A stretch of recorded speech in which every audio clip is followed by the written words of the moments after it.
Hello everybody and welcome to another game against Oyasu rated 1467. He starts with d4 and c4, so hopefully we get a Benoni.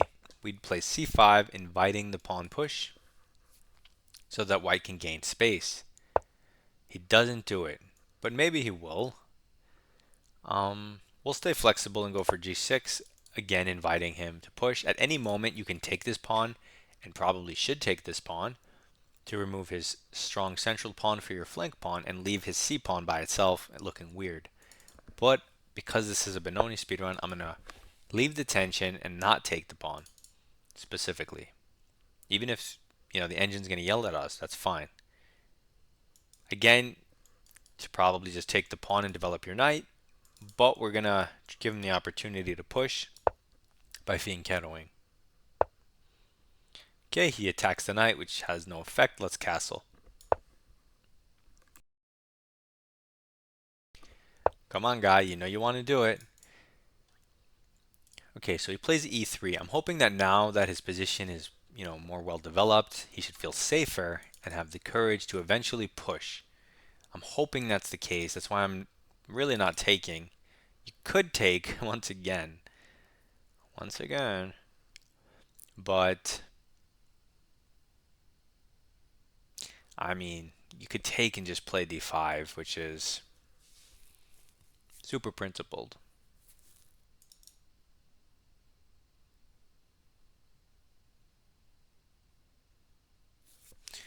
But then he can't push. Okay, let's still try to force a Benoni, just because. Let's try to throw in useful moves that don't ruin the Benoni setup. Okay, so we throw in h6, which shouldn't ruin anything, and he goes here. Fine. We could play d6, which is part of the Benoni setup. The thing is, I guess if he ever takes, we just kind of have to take and just play that game. What are you going to do? We tried at that point, right? We tried. We can also maybe start by hunting this bishop, which is potentially his best minor piece. Kind of like that. Gets out of the way of our fianchettoed bishop. And maybe we can take his London bishop. Then we can always play d6 and try to somewhat transpose. I don't expect you guys to purposely try to transpose in your games. I expect you to take the center and develop your knight, very early so you get the best position possible. Anyway, he retreats and defends, which okay makes some sense, but I'm happy to take the bishop. The thing is, I don't want to unlock his bishop, so I'm not going to take it yet. I'm going to leave him in this weird situation and force him to make some other move, and then I'll take it. Okay, so we could just go d6, still giving him the opportunity to push. Which you shouldn't do, in theory. You should just play d5 yourself at some point. So you see, this is that extra move that we're forcing him to make before we take his bishop. But in this case, it's a move that hangs a pawn. But more than that, the knight is hanging / pinned.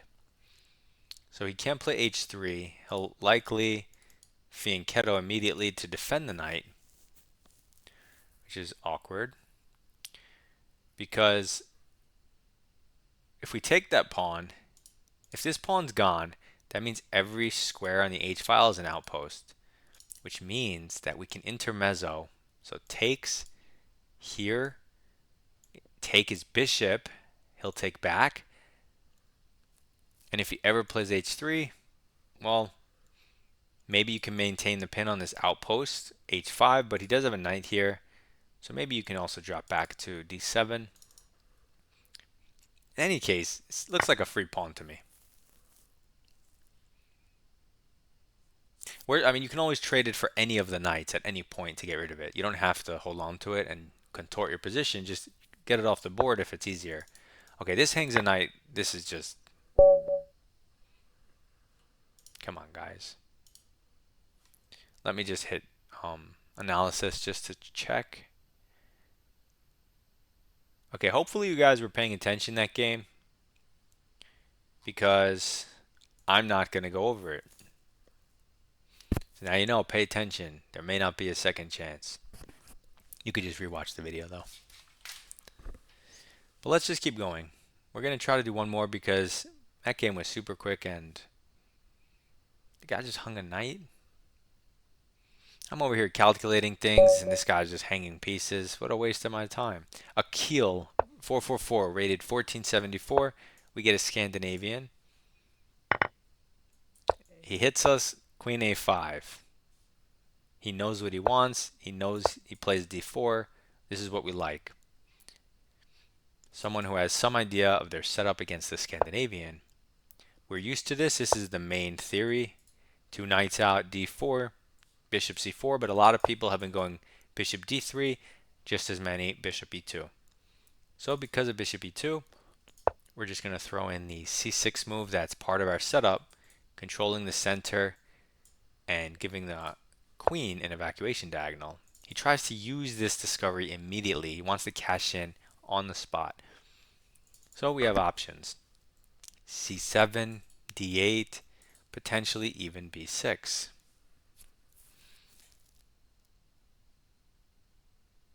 Maybe those aren't even the only squares, if I'm being honest. Maybe you can be fancier, but let's just stick with these. I can't tell which one I like. I guess they're all fine.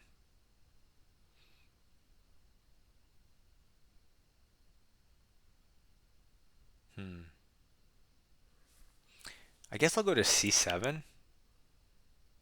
Kind of out of the way. And if he does take my knight, because his is hanging, I open up my bishop. It's headed for d6, which is a battery against the castled king. So that's why c7 seems somewhat reasonable, although the other choices also seem fine.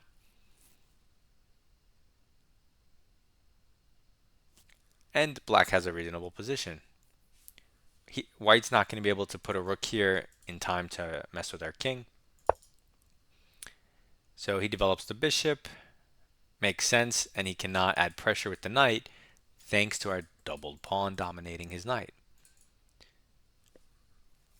We're grateful. So let's develop our bishop and eye this pawn, and most importantly, prepare castling. Okay, so I said he wasn't in time for the rook checks to mess with our king, so he tries to do it with the queen. It's possible, but I mean, you're white, and all this can really do is initiate queen trade, and like I said, you're white. Why are you forcing the queen trade issue? You're not up anything. You don't gain by this. Like, why are you forcing it? Let us play with the queens, guy. If you're not going to benefit, like, why are you doing this? So now we don't get to enjoy the queens. We don't get to checkmate him with a queen cool combo. Excuse me. Well, now that there's no queens, I'm just considering king takes.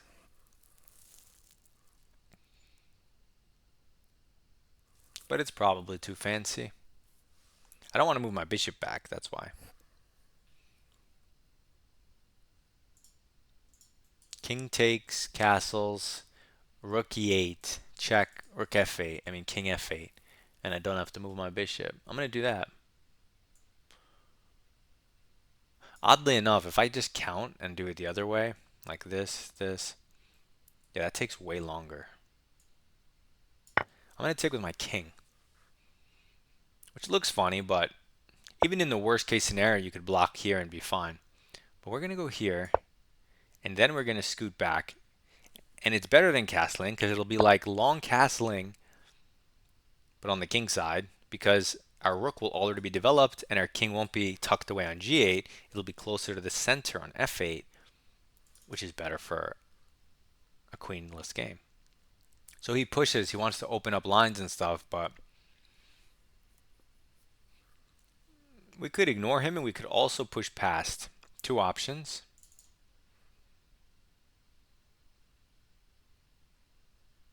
The upside of pushing past is it keeps his rook energy and bishop energy blocked. So let's do that. It also takes away a central square from his knight. And we can reroute our knight beautifully to e5. We could play a6, b5. Beautiful pawn structure. And okay, we're not up anything, but I'd rather be black. I like our setup. He does have, because we pushed past right here, right now, we just gave him a passed pawn. Notice that. But I'm deeming that this pawn will be more of a shield to our position than a threat to us.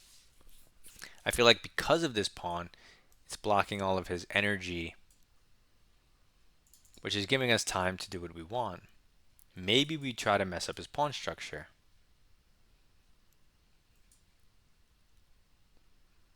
Maybe it's worth a bishop just to create some weaknesses to try to target. So he gives us the check and we shuttle back as intended. He could trade rooks if he again wants to go down trades, which maybe he does. He traded the queens for no reason. He might trade the rooks for no reason. Let's pre-move. Instead, he throws in this check. You could block with the knight or the bishop, but I think developing the new piece probably makes more sense.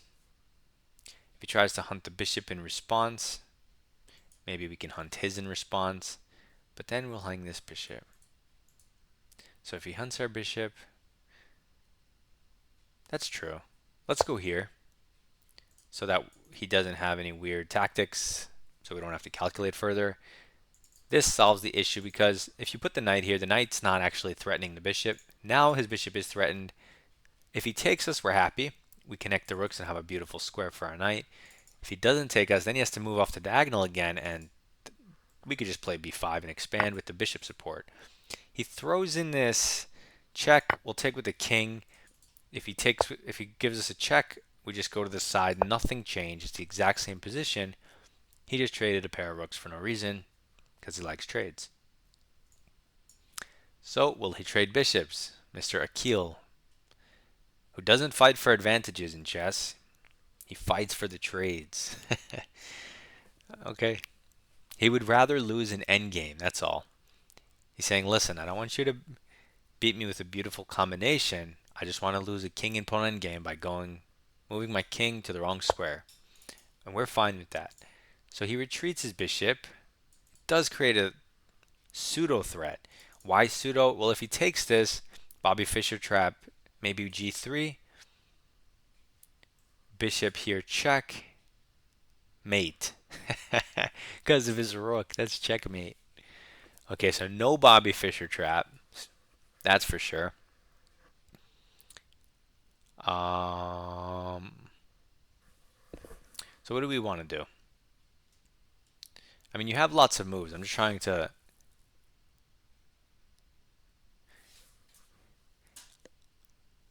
A lot of you would play king g8. Definitely do not move away from the center. And tuck your king away. Unless there are queens on the board. I'm just going to make a pawn move that doesn't weaken my dark diagonal.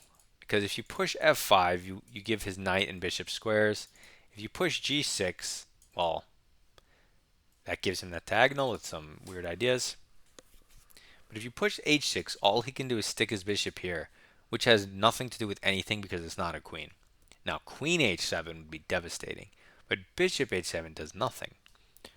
So we don't care if he can touch these squares. Like, it doesn't have anything to do with anything. That's why I didn't go king g8, because who cares if his bishop goes here? As long as he's not taking a pawn, because we don't want him to be up material for no reason, then who cares? So you see he makes a pawn move back, and now it's our turn. It's as if nothing happened. So it's nice. Now, I would love to get my knight here, but since our bishop's here, we need to make use of what we have in the position, and the position asks for b5, queenside expansion, which the knight would not provide support. This will allow a c4 idea and potential knight a6 into c5 Benoni style. And what did this start as?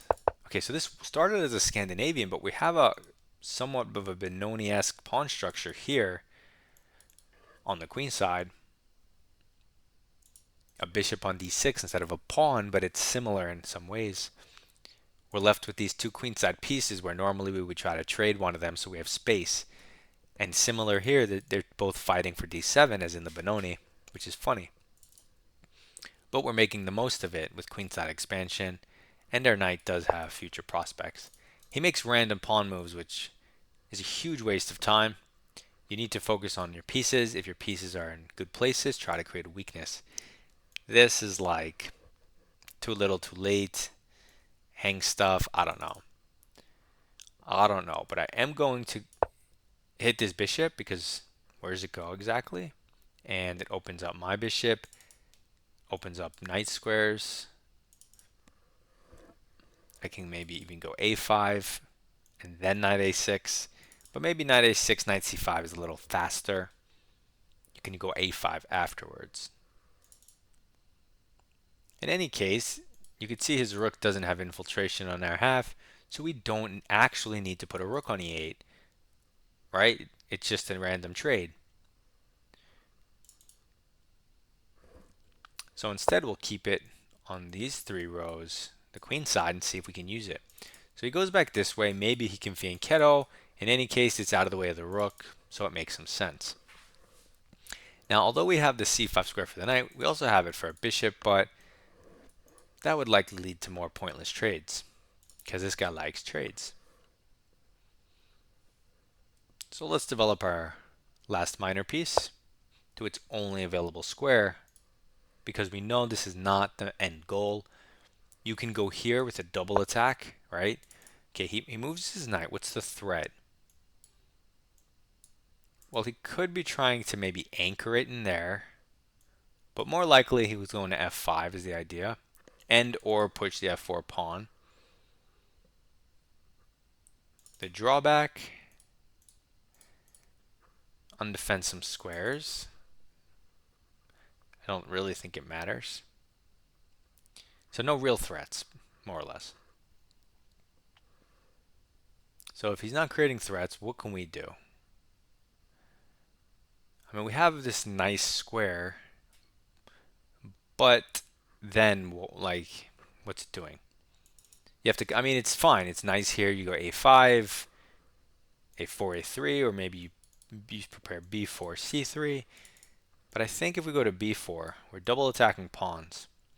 He might not even notice it's hitting the d pawn and just like kick us or go king b1.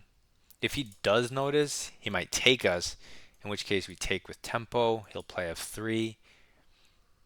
And maybe we'll hit the knight, threaten to double his pawns. And we'll have the bishop pair. This diagonal. That should be somewhat annoying.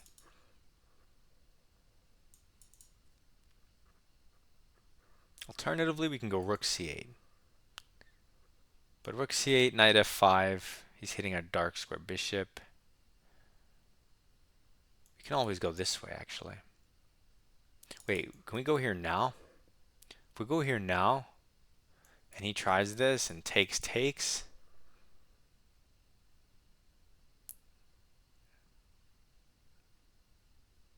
maybe not now. Rook c8, knight f5 here. What does he do? I don't really know what he does. I'm going to go rook c8 and get my last piece in the game. It prevents knight here, and more importantly, it protects the c pawn. Why do I want to protect my c pawn? So I could push my b pawn. Why do I want to push my b pawn? So I could push my c pawn. Why do I want to push my c pawn? So I could destroy his king cover with a double attack. Remember, when you're attacking the pawns and there's a double attack, you don't have time to push past, as seen in many videos. So you see, he moves his king, but we just got a nice developing move, and now we get to go again. And the king move does not create a threat, so we're happy to go again. And I think we're happy to launch our plan of b4. Now we have a huge attack on his king. He can never go bishop here if we attack his knight or something like that. He can never also go c3 because we'd rip it open similarly. I mean, he might go c3 at some point, but it's not going to be great for him. And we have opposite side castling, but his pawn storm for some reason just does not look intimidating. 1, 2, I take, you take, I take, you take, and I still have 2 pawns. It looks like he didn't even do anything. You have to start all over with your other pawns. It takes forever. Meanwhile, I'm knocking at your door. I have well-placed bishops looking at both sides of the board. Kind of deadly. Well-placed rook. Even this knight, which may look funny, I think it's interestingly placed. Probably not as bad as it should be. And that's why he's thinking. He's like, wait a second, what's about to happen? And what's about to happen is c3, hitting the bishop. So if the bishop wants to move somewhere, then we can rip his king cover open. And if he retreats, oh, he pushes, which creates crazy holes on the dark squares. I wish we had a queen. We don't. We could push past just with a crazy bind on the queen side and then play elsewhere, just with that advantage. That's a thing. So if we do go here, he can't take our knight because he has too much stuff hanging. Where does he move his bishop? Somewhere. And then what do we do? Hop our knight in. I mean, it's playable, but it's whatever. What else do we have? What if we just hit the knight first because it's hanging? He can't play c3 or bishop c3. If he just moves the knight somewhere, he can attack the bishop. I mean, it is protected, but maybe we save that in our pocket too. There's also this move at the end of the line, at any line, which is interesting. But what if we take and try to rip open a file for our rook? This probably makes the most sense. Except that we have a knight hang, but do we care? We get a pawn. He gets a knight. What's the best response?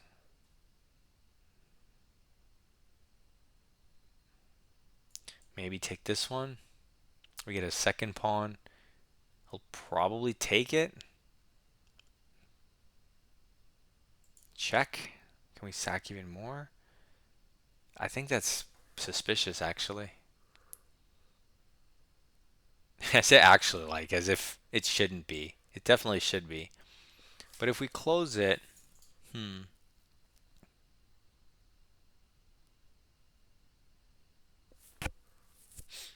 these decisions are, you know, can decide the course of the game, which route it takes, so they're kind of important.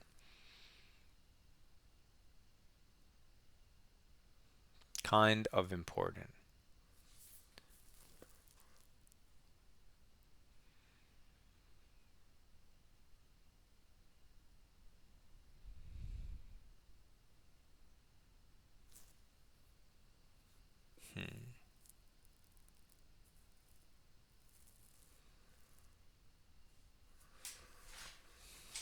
You know what? I do have an A pawn.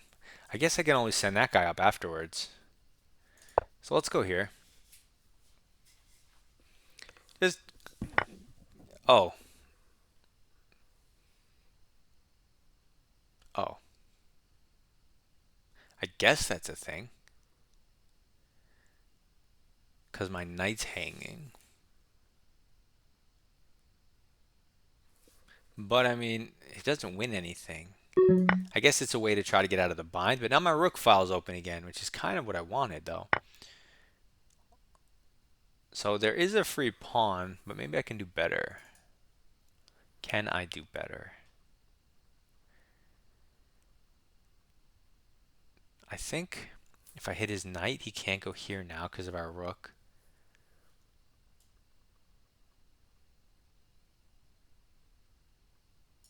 So let's try that on a nice square.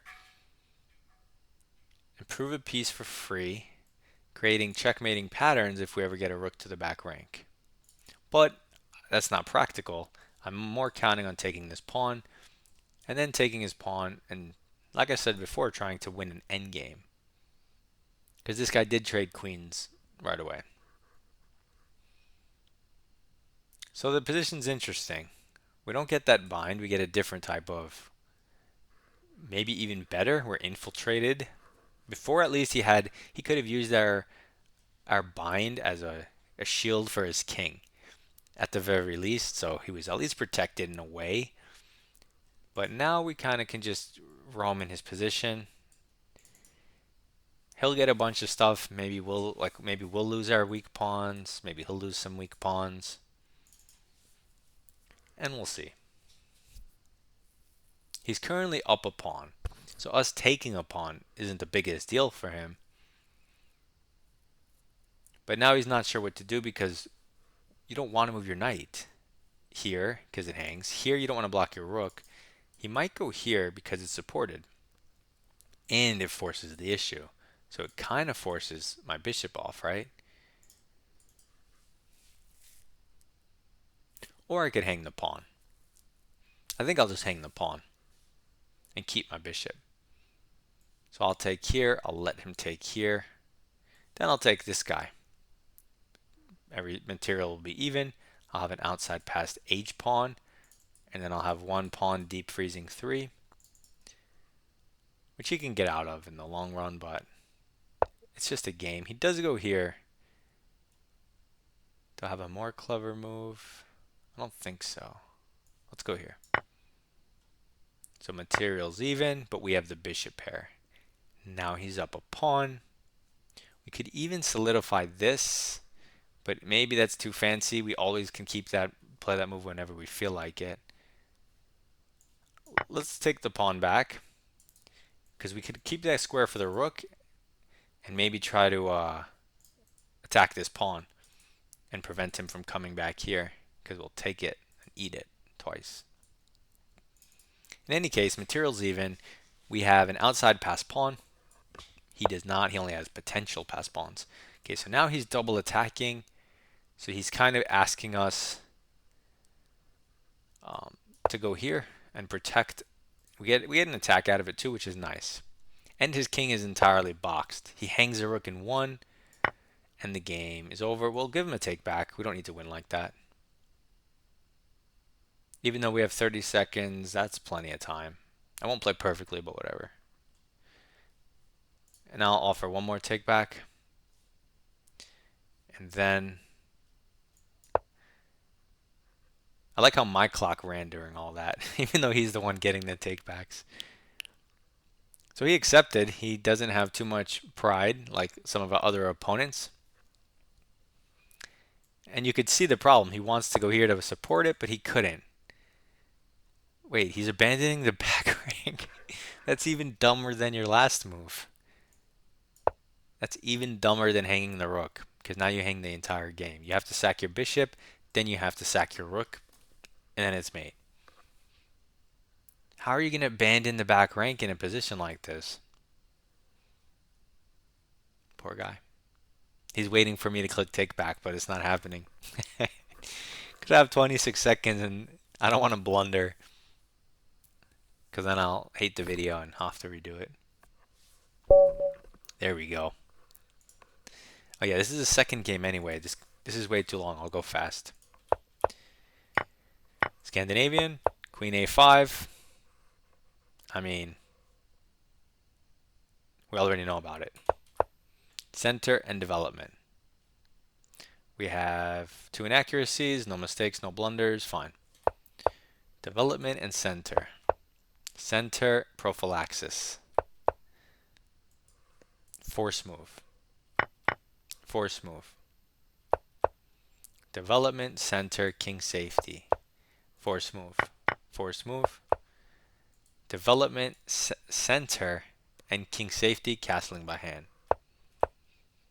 Here you have options. You could just go king f8 and ignore. If he takes, he helps you develop, and it's just an even game. But because once he takes and you take, it's like you guys are going to have open central D&E files. You're both just going to put rooks there. Things are going to be traded, and it's boring. But if you push past like this, now you have this imbalance, and all of a sudden, the game gets interesting.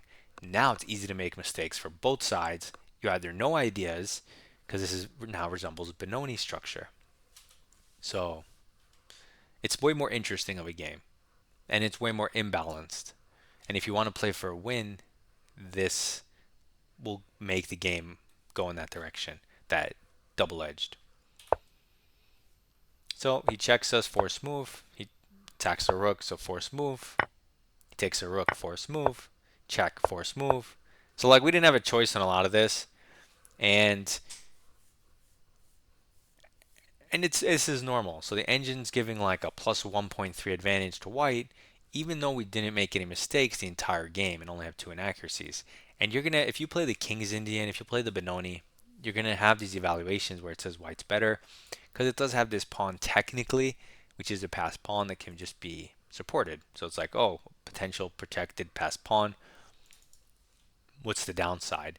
And that's the whole thing with playing c5 is you're giving white the passed pawn, so it becomes super double-edged. If they play perfectly, they will end up with an endgame advantage. But there's an entire middle game to play from here, and perfection is not easy. So prophylaxis, no big deal. If you want to know the best move, okay, bishop g4, just ignoring, threatening to mess up the pawn structure, which I said verbally at one point, but I don't remember when. b5, ignoring and queenside expansion, and a5. So basically they say ignore and do what we did afterwards. Expand on the queen side. So we even wasted some time, although it doesn't actually matter. And then boom, then we get on with it, b5. He goes here, improve our position for free. And even though the engine says it's plus 0.9, white's better, I would pick black here.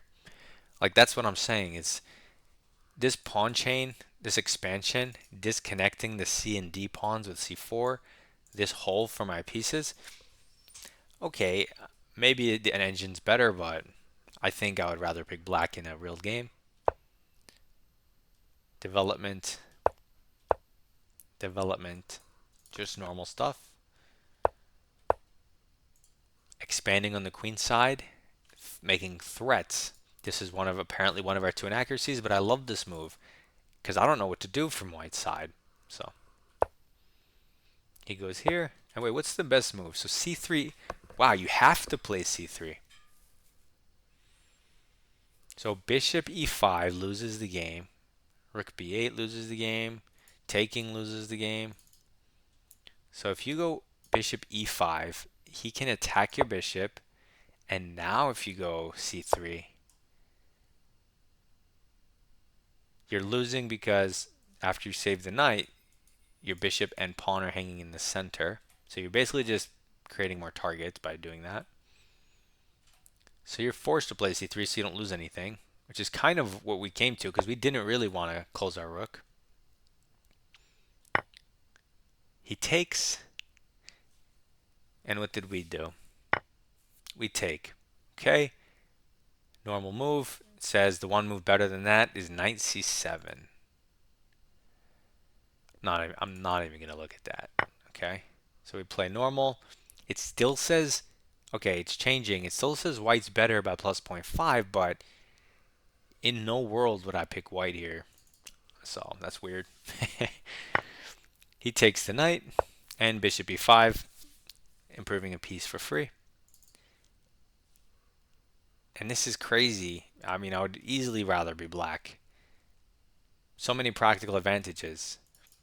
With perfect play, the engine will make this 3-on-1 count at the end, but a human's going to make this dark square bishop and this rook count before that ever happens. So we'll see.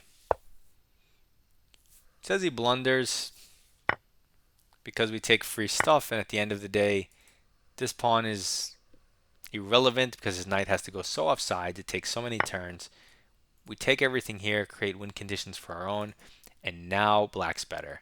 So the second he makes this knight move, it goes from white's having his Benoni-like advantage to minus 1.5 and worse from here on out. Because he kind of collapses his position. It didn't look easy to play at all for white, so I can understand this. Like, that's just a reasonable continuation from a human to do what he just did. But we're minus 2. Even though the material's even though he has a passer, a 3-on-1, this bishop is essentially an outpost because this pawn doesn't matter. It's controlling his king because there's too many weaknesses. He's always has to worry about checkmate, which means he can't get super active with his rook. And I'm going to just push my pawn, and this knight's quite a long way from stopping it. So he tries to come back as quickly as possible, and it just keeps getting worse. -3. We improve for free and checkmate. So This video is too long. Goodbye. Good luck.